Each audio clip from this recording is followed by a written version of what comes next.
সুপ্রিয় দর্শক, আপনাদের সবাইকে আমন্ত্রণ জানাচ্ছি আমাদের সাপ্তাহিক আয়োজন বিশ্ববিদ্যালয় পর্যায়ে শিক্ষার্থীদের নিয়ে সংসদীয় দ্বারা জাতীয় বিতর্ক প্রতিযোগিতায় বিএসবি ক্যামব্রিয়ান পাবলিক পার্লামেন্টের সেমিফাইনালের আজকের এই প্রতিযোগিতায় আমাদের আজকের এই ছায়া সংসদে যে বিষয় নিয়ে দুটি বিশ্ববিদ্যালয়ের বিতর্কিকরা অংশগ্রহণ করবে সেটি হচ্ছে গিয়ে সরকারি ব্যবস্থাপনায় জনশক্তির প্রেরণ অভিবাসন গতিকে ত্বরান্বিত করবে কিনা। এটির উপরে সরকারি দল হিসেবে বক্তব্য প্রদান করার জন্য আজকের এই সেমিফাইনালে যারা বক্তব্য প্রদান করবে তারা হচ্ছে BGME university of fashion and technology Dhaka এবং বিরোধী দল হিসেবে রয়েছে প্রাইম ইউনিভার্সিটি ঢাকা। আসুন দর্শক মণ্ডলী, আমরা পরিচিত হয়ে নিই আমাদের আজকের এই প্রতিযোগিতার সরকারি ও বিরোধী দলের বক্তাদের সাথে। সরকারি দল বিজিএমই ইউনিভার্সিটির বক্তারা হলো মাননীয় প্রধানমন্ত্রী ও সংসদ নেতা মোহাম্মদ আশিকুল ইসলাম চয়ন, প্রবাসী কল্যাণ ও বৈদেশিক কর্মসংস্থান মন্ত্রী নাজমুল মোর্শেদ, মাননীয় সরকার দলীয় সংসদ সদস্য সৈয়দ খালিদ মাহমুদ। বিরোধী দল প্রাইম ইউনিভার্সিটির বক্তারা হলো মাননীয় বিরোধী দলীয় নেতা সৈয়দা লোফনা আক্তার, মাননীয় বিরোধী দলীয় উপনেতা সাবরিনা ইসলাম এবং মাননীয় বিরোধী দলীয় সংসদ সদস্য নিশা তারা করিম। বিএসবি ক্যামব্রিয়ান পাবলিক পার্লামেন্ট বিতর্ক প্রতিযোগিতায় আজকে যে তিনজন বিচারক আমাদের সাথে বিচার কার্য সম্পাদন করবেন তারা হচ্ছেন ডক্টর এস এম মোর্শেদ, প্রাক্তন বিতার্কিক ও যোগাযোগ পরামর্শক, জাতিসংঘ খাদ্য ও কৃষি সংস্থা, রয়েছেন সাংবাদিক মাইনুল আলম, বিশেষ প্রতিনিধি দৈনিক ইত্তেফাক, এবং আরও রয়েছেন মেহেদী হাসান তামিম, সাবেক সভাপতি ঢাকা ইউনিভার্সিটি ডিবেটিং সোসাইটি ও উপকর কমিশনার।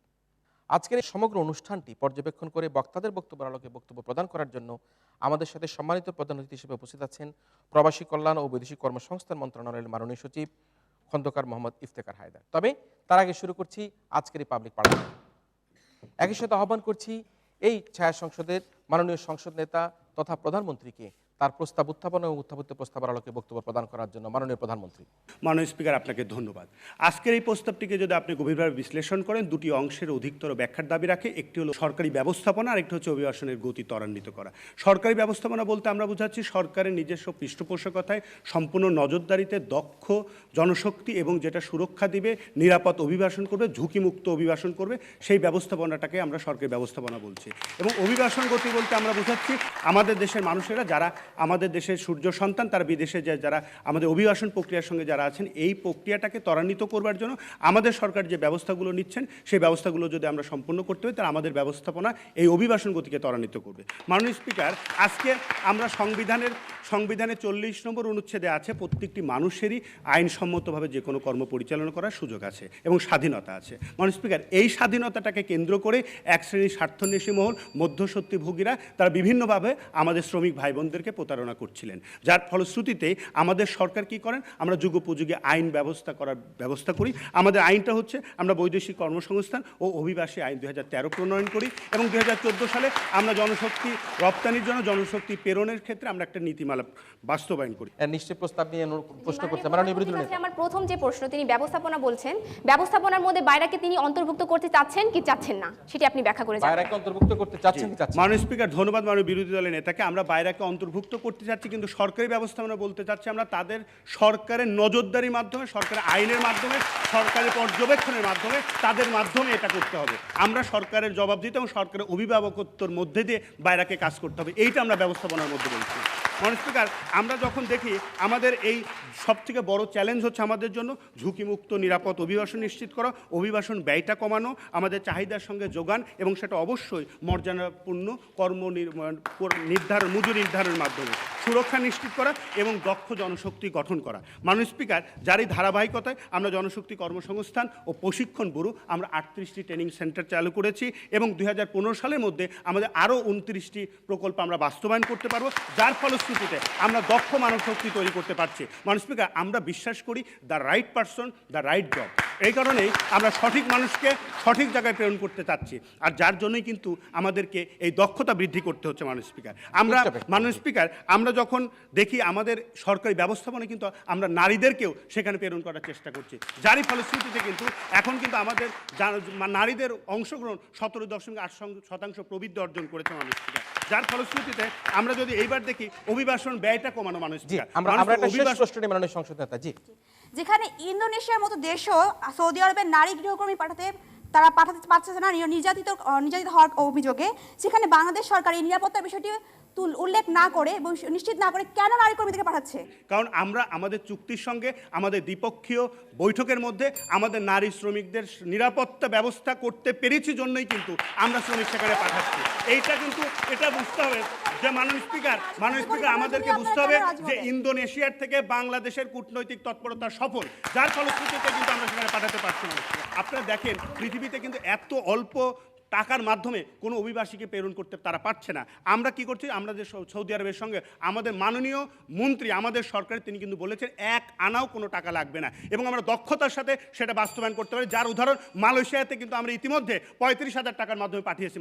মাননীয় স্পিকার আমরা চাহিদার সঙ্গে যোগানের সম্পর্ক রাখতে চাচ্ছি, সামঞ্জস্য। আমাদের অনেক মানুষকে কিন্তু বিভিন্নভাবে পাঠানো হয়েছে কর্মর অনুকূল পরিবেশ না পেয়ে আমরা সেটা করতে চাই, যার ফলশ্রুতিতে কিন্তু 20 লক্ষ আমাদেরকে অবৈধ করেছিল এবং আমাদের সরকারের তৎপরতায় এবং কর্মসংস্থান মন্ত্রণালয়ের ঐকান্তিক প্রচেষ্টা কিন্তু আমরা সেটা সমাধান করতে পেরেছি। আমরা সুরক্ষা নিশ্চিত করতে যাচ্ছি, দক্ষতা বৃদ্ধি করতে যাচ্ছি, যার ফলশ্রুতিতে আমরা বিশ্বাস করি ঝুঁকিমুক্ত, নিরাপদ, ন্যায্য মজুরির মাধ্যমে জনশক্তি রপ্তানি করতে, যার ফলশ্রুতিতে আজকের এই ছায়া সংসদে আমাদের এই প্রস্তাব নিয়ে এসেছে। আমরা বিশ্বাস করি যে নিরাপদ অভিবাসন দিন বদলের লক্ষ্য অর্জন। এই প্রস্তাবটি এই ছায়া সংসদে গৃহীত হওয়ার দাবি রেখে আমার বক্তব্য শেষ করছি। ধন্যবাদ মাননীয় স্পিকার। ধন্যবাদ মাননীয় সংসদ নেতা তথা প্রধানমন্ত্রীকে অভিবাসী মানুষদেরকে সূর্য সন্তান হিসেবে আখ্যায়িত করেছেন। আমি মনে করি আসলে যে অভিবাসীরা আমাদের জন্য বৈদেশিক মুদ্রা প্রেরণ করা, তারা সূর্য সন্তানের মতোই। আমরা শুনবো আমাদের আজকের এই ছায়া সংসদের মাননীয় বিরোধী দলীয় নেতা সৈয়দা লোফনা আক্তারের কাছ থেকে এই পর্যায়ে তার বক্তব্য। মাননীয় বিরোধী দলীয় নেতা। G2G ব্যবস্থা প্রবর্তনের মাধ্যমে সরকার মালয়েশিয়ায় ব্যাপকভাবে জনশক্তি রপ্তানির যে ফানুস উড়িয়েছিল, সরকারের নিজ ব্যর্থতায় তা আজ নিভে গেছে। আর এই ব্যর্থতায় বলি হয়ে একটু সচ্ছলতার আশায় যারা অবৈধ পথে পা বাড়িয়েছিল, তাদের অনেকেই আজ ফিরে এসেছে লাশ হয়ে।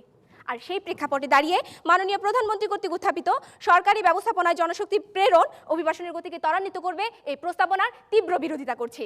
ধন্যবাদ মাননীয় স্পিকার আমাকে সুযোগ প্রদানের জন্য। মাননীয় স্পিকার, প্রধানমন্ত্রী ইতিমধ্যে তিনি প্রথমেই বলেছেন যে 7 বছর গবেষণার মাধ্যমে তারা নাকি নারী শ্রমিক বিদেশে রপ্তানি করার যে বিষয়টি সেটি নিশ্চিত করতে পারছেন। মাননীয় স্পিকার, আমার প্রশ্ন, তারা যদি গবেষণাই করবেন, 7 বছর যেখানে কর্মী প্রেরণই বন্ধ ছিল, তারা এই গবেষণা তাহলে কিভাবে করলো তার যুক্তিযুক্ততা তারা প্রমাণ করে জানা যায়। এবং যেখানে 65% আন্তর্জাতিক অভিবাসন সংস্থার তথ্য মতে যে মধ্যপ্রাচ্যে বাংলাদেশি নারী শ্রমিকরা তারা নির্যাতনের শিকার হচ্ছে, তারা সেই বিষয়টি সম্পর্কে কি ব্যবস্থা গ্রহণ করেছে সেই বিষয়টি আপনার ব্যাখ্যা করে যাবেন। মাননীয় স্পিকার, ইতিমধ্যে মাননীয় প্রধানমন্ত্রী অনেক সুকৌশলে বাইরাকে অন্তর্ভুক্ত করে ব্যবস্থাপনার সংজ্ঞায়ন করে গেলেন মাননীয় স্পিকার। কিন্তু মাননীয় স্পিকার, ব্যবস্থাপনা বলতে মূলত পরিকল্পনা গ্রহণ, সংগঠন, নির্দেশনা, সমন্বয় সাধন ও নিয়ন্ত্রণ, এই 5টি বিষয়ের সমন্বয়কে বোঝায়। এখন প্রশ্ন হচ্ছে, সরকার যে কর্মকাণ্ডগুলোকে ব্যবস্থাপনা বলে দাবি করছে তা আদৌ সরকার এবং সরকারি কর্মসংস্থান দ্বারা পরিচালিত হচ্ছে কি না। মাননীয় স্পিকার, মাননীয় বিরোধী নেতা একটু প্রশ্ন। সৌদি আরবে যখন রয়্যাল কোর্টের আদেশ ছিল শ্রমিক নেওয়া বন্ধ থেকে, সেখানে আমার সরকার কিভাবে তার দেশের আদালতকে ওভারটেক করে এবং তার আদালতকে অবমাননা করে শ্রমিক প্রেরণ করবে, এই প্রশ্নটা সঠিকভাবে ব্যাখ্যা দিয়ে যাবে। আপনার সরকারিভাবে সবসময় বলা হচ্ছে 159টি দেশে আপনারা শ্রমিক রপ্তানি করছেন, তাহলে সৌদি আরব যদি বন্ধ থাকে অন্যান্য দেশে কেন আপনারা সেটা করতে পারলেন না?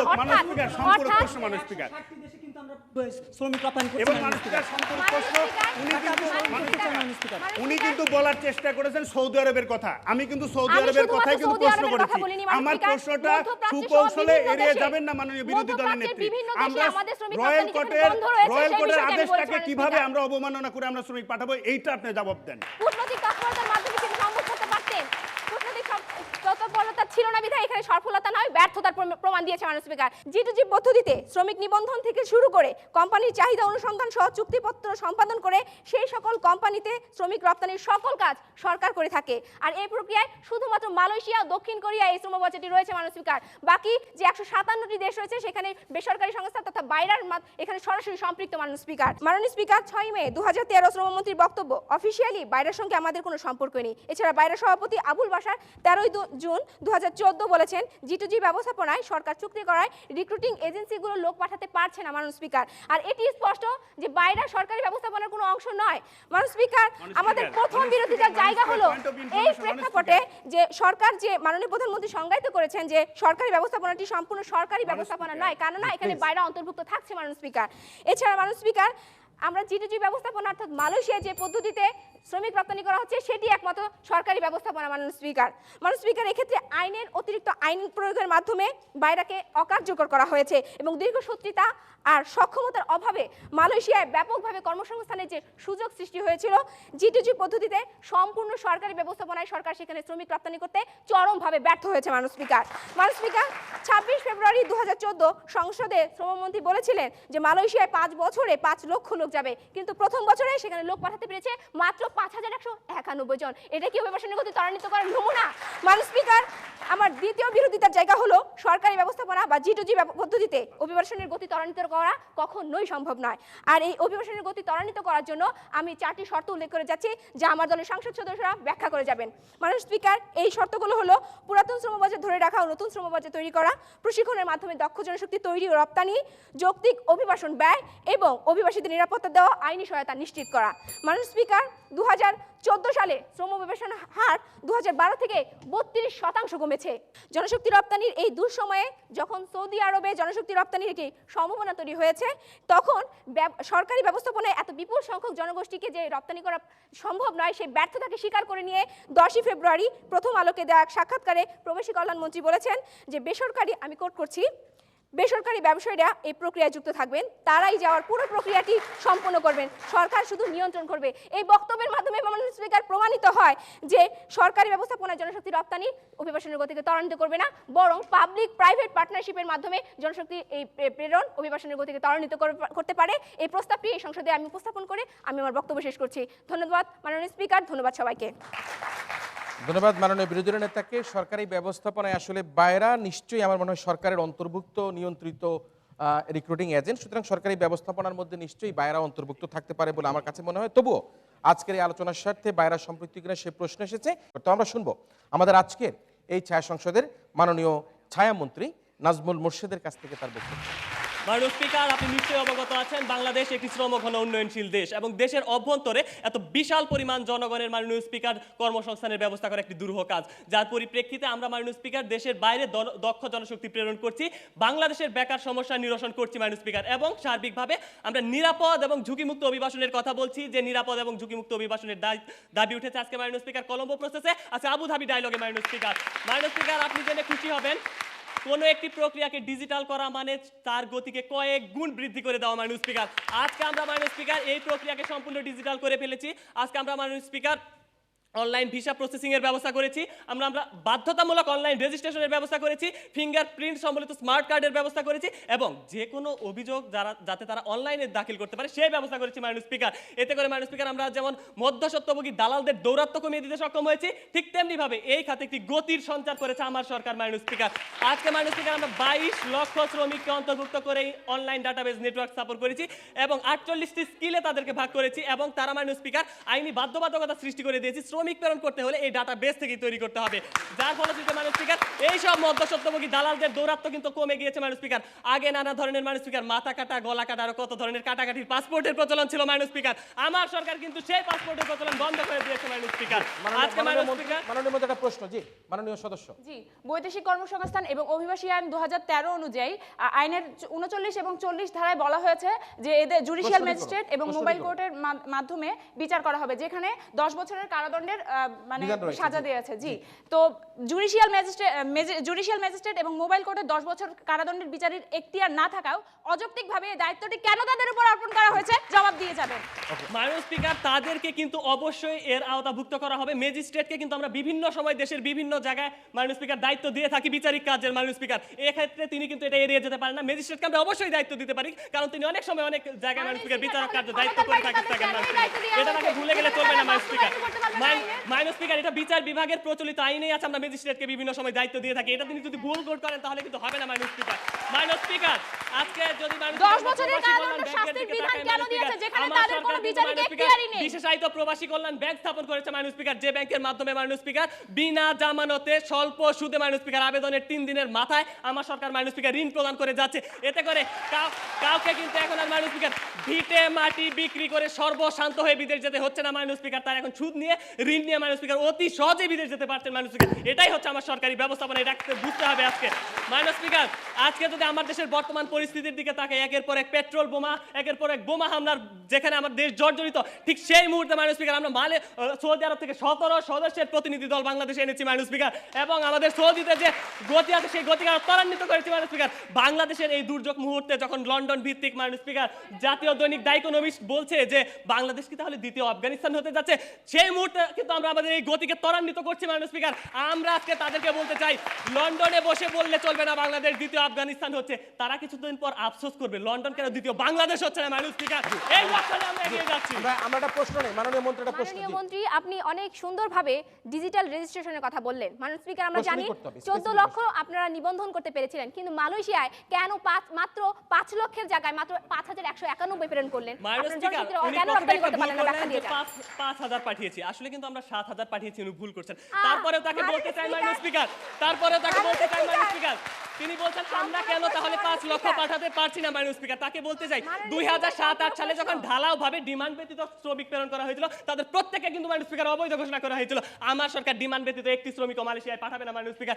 আজকে মাননীয় স্পিকার আমরা দক্ষ শ্রমিক বিদেশে পাঠাচ্ছি, যার ফলশ্রুতিতে 10 বছর পর আমরা আর কারো পেছনে পেছনে ঘুরবো না শ্রমিক পাঠানোর জন্য মাননীয় স্পিকার। তারাই আমাদের পেছনে পেছনে ঘুরবে শ্রমিক আমাদের থেকে নেওয়ার জন্য মাননীয় স্পিকার। এটাই আমাদের অঙ্গীকার মাননীয় স্পিকার। আজকে মাননীয় স্পিকার, আমরা যদি লিবিয়ার দিকে তাকাই, সংসদে বলেছিল 5 বছরে 5 লক্ষ শ্রমিক প্রেরণ করা হবে, কেন বলেছিল তাহলে বললেন? মাননীয় স্পিকার, সেখানে কিন্তু আমরা ধারাবাহিক প্রক্রিয়ার কথা উল্লেখ করেছি মাননীয় স্পিকার। আমরা 2 লক্ষের কথা বলে জানতে আবার ভুল করেছিলাম, 5 লক্ষে নিয়ে গেলেন মাননীয় স্পিকার। এভাবে মিথ্যা তথ্য দিয়ে, বিভ্রান্তিকর তথ্য দিয়ে জাতিকে একটি হতাশায় ফেলার কোনো কারণ নেই মাননীয় স্পিকার। আজকে মাননীয় স্পিকার আমরা যদি লিবিয়ার দিকে তাকাই, লিবিয়াতে যখন গৃহযুদ্ধ শুরু হয় মাননীয় স্পিকার, আমার সরকার মাননীয় স্পিকার সেখান থেকে 36,655 জন শ্রমিককে নিরাপদে দেশে ফিরিয়ে আনে মাননীয় স্পিকার। তখন আমার বাইরেরা কোথায় ছিল মাননীয় স্পিকার? তখন তাকে এগিয়ে যায়নি মাননীয় স্পিকার। মাননীয় স্পিকার, আজকে যদি আমরা অবৈধ শ্রমিকের দিকে তাকাই মাননীয় স্পিকার, আজকে মালয়েশিয়াতে আমরা মাননীয় স্পিকার 2.5 লক্ষ অবৈধ শ্রমিককে বৈধতা দিয়েছি। আজকে আমরা সৌদিতে 8 লক্ষ অবৈধ শ্রমিককে বৈধতা দিয়েছি। ইরাকে মাননীয় স্পিকার 10,000 অবৈধ শ্রমিককে বৈধতা দিয়েছি। আজকে যদি আমরা সরকার এদেরকে বৈধতা দিতে না পারতো, তারা যদি শুধু ওখান থেকে বেকার হয়ে দেশে ফিরে আসতো, তাদের গণধোলায় মাননীয় স্পিকার আজকে সব রিক্রুটিং এজেন্সি ব্যবসাপত্র গুটিয়ে বাড়ি যেতে বাধ্য হতো মাননীয় স্পিকার। আমার সরকার একুল উকুল 2 গুলি রক্ষা করেছে মাননীয় স্পিকার। তাই আজকে বলতে চাই মাননীয় স্পিকার, আজকে আমার সরকার চাই ব্যবসা সবাই করুক, ব্যবসায়িকটাই করবে, কিন্তু সরকার তাদেরকে সঠিক নির্দেশনা দিবে, সঠিক নজরদারিতে থেকে সরকারের নিবিড় তত্ত্বাবধানে তাদেরকে ব্যবসা করতে হবে। তারা স্বেচ্ছাচারী মনোভাব নিয়ে আর ব্যবসা করতে পারবে না। যে স্বেচ্ছাচারী মনোভাব তারা 2007-8 সালে একটি টালমাটাল সরকারের সময় দেখিয়েছিল মাননীয় স্পিকার, সেটা আর তারা করতে পারবে না মাননীয় স্পিকার। এই জন্যই আজকে আমরা এই প্রস্তাবটি নিয়েছি মাননীয় স্পিকার। আজকে মাননীয় স্পিকার বলতে চাই, তারা বললেন আমরা নাকি গতিকে স্লথ করে দিয়েছি।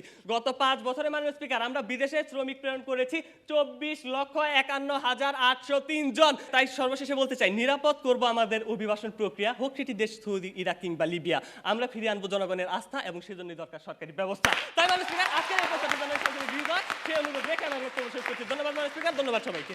ধন্যবাদ মাননীয় মন্ত্রী আপনাকে। আমরা শুনবো আমাদের আজকের এই ছায়া সংসদে, যেটি বর্তমানে অত্যন্ত গুরুত্বপূর্ণ একটা বিষয়, যে অভিবাসন প্রক্রিয়ায় সরকার যে ব্যবস্থাপনা করছে সেটি নিয়ে মাননীয় বিরোধী দলীয় উপনেতা সাবরিনা ইসলামের কাছ থেকে তার বক্তব্য।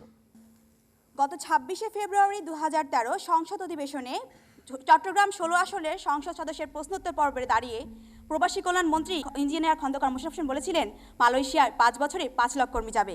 আর এই প্রস্তাবটা নাকি আপনারা ভুলভাবে উত্থাপন করলেন। প্রবাসী কল্যাণ মন্ত্রী বলেছেন বাইরের সাথে সরকারের কোনো সম্পর্ক নেই। বৈদেশিক কর্মসংস্থান ও অভিবাসন আইন 2013 22 ধারায় রিক্রুটিং এজেন্সিগুলোকে নিয়োগকারী প্রতিষ্ঠানের প্রতিনিধি বলা হয়েছে, অর্থাৎ তারা সরকারের প্রতিনিধি নয়। এই আইনের 3 ধারায় সরকারকে বলা হয়েছে নিয়ন্ত্রক। নিয়ন্ত্রণ ব্যবস্থাপনার একটি অংশ মাত্র, সম্পূর্ণ ব্যবস্থাপনা নয়। আর যেহেতু বাইরা সরকারি ব্যবস্থাপনার প্রতিনিধি নয়, তারা সংসদ ব্যবস্থার অংশ হতে পারে না। ধন্যবাদ মাননীয় স্পিকার আমাকে সুযোগ প্রদানের জন্য। মাননীয় স্পিকার, অর্থনৈতিক উন্নয়ন ও কাঙ্ক্ষিত প্রবৃদ্ধি অর্জনের জন্য প্রয়োজন টেকসই শ্রম বাজার। আর টেকসই শ্রম বাজার হলো পুরনো শ্রম বাজারের পাশাপাশি নতুন শ্রম বাজার ধরে রাখা। প্রবাসী কল্যাণ মন্ত্রণালয়ের মতে 159 দেশে নাকি শ্রমবাজার আছে, অথচ বিএমইটি স্বীকার করে নিচ্ছে গত 4 দশক ধরে মাত্র 11টি দেশে বাংলাদেশ শ্রমবাজার সীমাবদ্ধ আছে। মাননীয় স্পিকার, সরকার নতুন শ্রমবাজার তৈরিতে ব্যর্থ হয়েছে। প্রশ্ন নেই মাননীয় বিরোধী দলীয় উপনেতা জি। যে যখন 20 লক্ষ শ্রমিক অবৈধ হলো, তখন আপনার কোন ব্যবস্থাপনা সেই 20 লক্ষ মানুষকে বৈধ করলো? সেখানে তো সরকারি ব্যবস্থাপনাই করেছে।